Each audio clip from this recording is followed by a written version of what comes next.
ಆಮೇಲೆ ನಾವು ಈ ಕ್ಯೂ ಆರ್ ಕೋಡ್ ಜನಗಳಿಗೆ ಮಾಹಿತಿ ಗೊತ್ತಾಗಬೇಕು.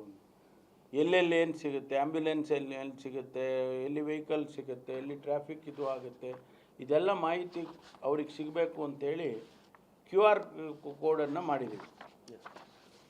ಅದನ್ನು ಎಲ್ಲ ಕಡೆ ಈಗಾಗಲೇ ಆಲ್ರೆಡಿ ಸ್ಟಾರ್ಟೆಡ್ ಡಿಪ್ಲಾಯಿಂಗ್.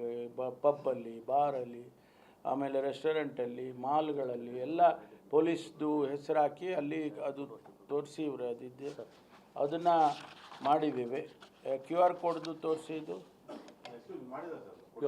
ಕೊಟ್ಟಿದ್ದಾರೆ. ಅಲ್ಲ, ನಾನು ಹೇಳ್ಬೇಕಲ್ಲ, ನಾನು ಹೇಳ್ಬಾರ್ದ? ಸರಿ, ಅದಕ್ಕೆ ನನಗೂ ಗೊತ್ತಿರೋದು ಹೇಳ್ಬೇಕಲ್ಲ, ಸರಿ, ಅದನ್ನು ಹೇಳಿದ್ದೀನಿ. ಸೊ ಅದೆಲ್ಲ ಈಗಾಗಲೇ ಡಿಸ್ಪ್ಲೇ ಮಾಡ್ತಾರೆ.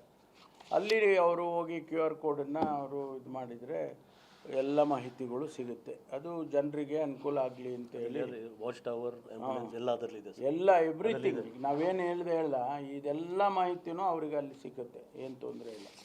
ಅದ್ರ ಜೊತೆಗೆ ನಾವು ನಮ್ಮ ಇಂಟರ್ನಲ್ಲಿ ಏನು ಇಂಟೆಲಿಜೆನ್ಸ್ ವಿಂಗ್ ಇರ್ಬೋದು ಅಥವಾ ಬೇರೆ ಬೇರೆ ನಮ್ಮ ಇಂಟರ್ನಲ್ ಅರೇಂಜ್ಮೆಂಟ್ಸ್ನೆಲ್ಲ ಅದೆಲ್ಲ ನಾವು ಮಾಡ್ಕೊಂಡಿದ್ದೇವೆ. ಏನೇನು ಸಸ್ಪಿಷನ್ ಅಂತ ಒಂದು ಭಾಳ ಬ್ಯೂಟಿಫುಲ್ ಟೆಕ್ನಾಲಜಿ ಇವಾಗ ಯೂಸ್ ಮಾಡಿರೋದು. ನಿಮಗೆ ಪುಸ್ತಕ ಹೀಟ್ ಮ್ಯಾಪ್ ಅಂತ ಮಾಡಿದ್ವಿ. For the first time we have done this. ಎಲ್ಲಿ ಜನ ನೋಡಿ ಈ ರೀತಿ ಇರುತ್ತೆ, ಅಲ್ಲಿ ಬರ್ತದೆ, ಅಲ್ಲಿ ತೋರಿಸಿ ಇದೆ. ಆ ರೆಡ್ ಕಾಣಿಸುತ್ತಲ್ಲ, ಅದು ತುಂಬ ಕ್ರೌಡೆಡ್ಡು. ಅಲ್ಲಿ ಜಾಸ್ತಿ ಜನ ಇನ್ನು ತಿರ್ಗಾಲಿ ಹೋಗೋಕ್ಕೆ ಜಾಗವೇ ಇಲ್ಲ ನೋಡಿ ಆ ಜಾಗ. ಅದಕ್ಕೆ ನಾವು ಇಮಿಡಿಯೇಟಾಗಿ ಅಲ್ಲಿ ಏನು ಅಟೆನ್ಷನ್ ಕೊಡಬೇಕೋ ಅದಕ್ಕೆ ಅಲ್ಲಿ ಕೊಡ್ತೀವಿ. ಸ್ವಲ್ಪ ಎಲ್ಲೋ ಇದೆಯಲ್ಲ, ಅದು ನಿಯರಿಂಗ್ ರೆಡ್ಡು. ಇನ್ನೊಂದು ಸ್ವಲ್ಪದರಲ್ಲಿ ರೆಡ್ ಆಗಿಬಿಡುತ್ತೆ ಅದು. ಅಂದರೆ ಜನ ಅಲ್ಲಿಗೆ ಹೋಗ್ತಾ ಇದ್ದಾರೆ, ಅಲ್ಲಿ ಜಾಸ್ತಿ ಜನ ಇದಾಗ್ತಾರೆ, ಅಲ್ಲಿ ಹೋಗೋಕ್ಕೆ ಬಿಡಬಾರ್ದು ಅನ್ನೋ ಥರ ಅದು ವಾರ್ನಿಂಗ್ ತೋರಿಸುತ್ತೆ. ಅಲ್ಲಿ ಇಮಿಡಿಯೇಟಾಗಿ ಆಫೀಸರ್ಸು ಅಲ್ಲಿಗೆ ಅಟೆಂಡ್ ಮಾಡ್ತಾರೆ. ಈ ಗ್ರೀನು ಕೂಡ ಅದೇ ಅದು ಏನು ಕಡಿಮೆ ಜನ ಇದ್ದಾರೆ, ಸ್ವಲ್ಪ ವಾಚ್ಫುಲ್ಲಾಗಿರಿ ಹಾಗೆ ಅಂತ ಹೇಳಿ ತೋರಿಸುತ್ತೆ.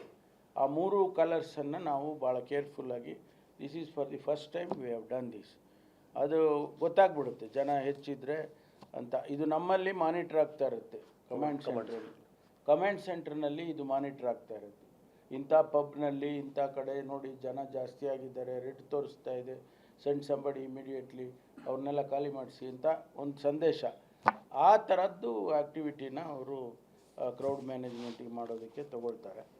ಆಮೇಲೆ ಫೇಶಿಯಲ್ ರೆಕಗ್ನಿಷನ್ ಕ್ಯಾಮ್ರಾ ಮಾಡಿಸಿ, ಫೇಶಿಯಲ್ ರೆಕಗ್ನಿಷನ್ ಕ್ಯಾಮ್ರಾ ಎಂಟ್ರಿ ಪಾಯಿಂಟಲ್ಲಿ ಎಲ್ಲ ಡೇಟಾ FRC ಫೇಶಿಯಲ್ ರೆಕಗ್ನಿಷನ್ ಕ್ಯಾಮರಾಗಳು ನಮ್ಮ ಹತ್ರ ಸ್ವಲ್ಪ ಈಗ ಜಾಸ್ತಿ ಮಾಡ್ತಾಯಿದ್ದೀವಿ. ಯಾಕೆಂದರೆ ಅದು ಬೇರೆ ಬೇರೆ ರೀತಿಯಲ್ಲಿ ನಮ್ಗೆ ಅನುಕೂಲ ಆಗುತ್ತೆ.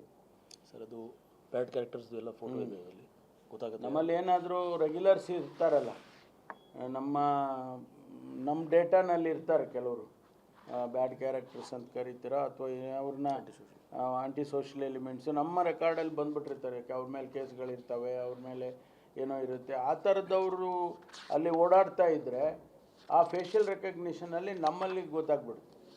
ಓ, ಇವನು ಬಂದಿದ್ದಾನಲ್ಲಪ್ಪ ಇವನು ಇವತ್ತು ಅಂತ ಹೇಳಿ ನಮಗೆ ಗೊತ್ತಾಗುತ್ತೆ. ಆಗ ನಾವು ವಿಲ್ ಸ್ಟಾರ್ಟ್ ಮಾನಿಟ್ರಿಂಗ್. ಅವನು ಯಾಕೆ ಬಂದಿದ್ದಾನೆ, ಏನಕ್ಕೆ ಬಂದಿದ್ದಾನೆ, ಈ ಆ್ಯಕ್ಟಿವಿಟಿ ಮಾಡ್ತಾ ಇದ್ದ ಅವನು, ಇಲ್ಲೇ ಯಾಕೆ ಬಂದಿದ್ದಾನೆ, ಈ ಥರದ್ದೆಲ್ಲ ವಿಷಯಗಳು ನಮಗೆ ಆಗೋದ್ರಿಂದ ಅದನ್ನು ಸ್ವಲ್ಪ ನಾವು ಗಮನಿಸೋದಕ್ಕೆ ಅದು ಫೇಶಿಯಲ್ ರೆಕಗ್ನಿಷನ್ ಕ್ಯಾಮ್ರಾಗಳು ಅನುಕೂಲ ಆಗುತ್ತೆ. ಡ್ರಂಕ್ ಅಂಡ್ ಡ್ರೈವ್ 3000 ಕೇಸ್ ಮಾಡಿದ್ದೀವಿ. ಈಗ 2-3 ದಿವಸದಲ್ಲಿ 5 ದಿವಸದಲ್ಲಿ 2854 ಕೇಸಸ್ ಮಾಡಿದ್ದೀವಿ. ನೋಡಿ ಇಲ್ಲೇ ಇದೆಯಲ್ಲ, ಡ್ರಂಕ್ ಆ್ಯಂಡ್ ಡ್ರೈವಿಂಗ್ 4 ದಿವಸನಾ ಎಷ್ಟು ದಿವಸ ಸರ್? 5 ದಿವಸದಲ್ಲಿ 2854 ಮಾಡಿದ್ದೀವಿ. 5 ದಿವಸಕ್ಕೆ ಬೆಂಗಳೂರು ಸಿಟಿಯಲ್ಲಿ 2854 ಕೇಸಸ್ ಬುಕ್ ಮಾಡಿದ್ದಾರೆ 5 ದಿವಸದಲ್ಲಿ. ಅಂದರೆ ಒಂದು ಅವೇರ್ನೆಸ್ಸು, ಇದನ್ನು ನಾವು ಅವ್ರಿಗೆ ಬರಲಿ ಅಂತ ಹೇಳಿ ಮಾಡಿದ್ದೀವಿ.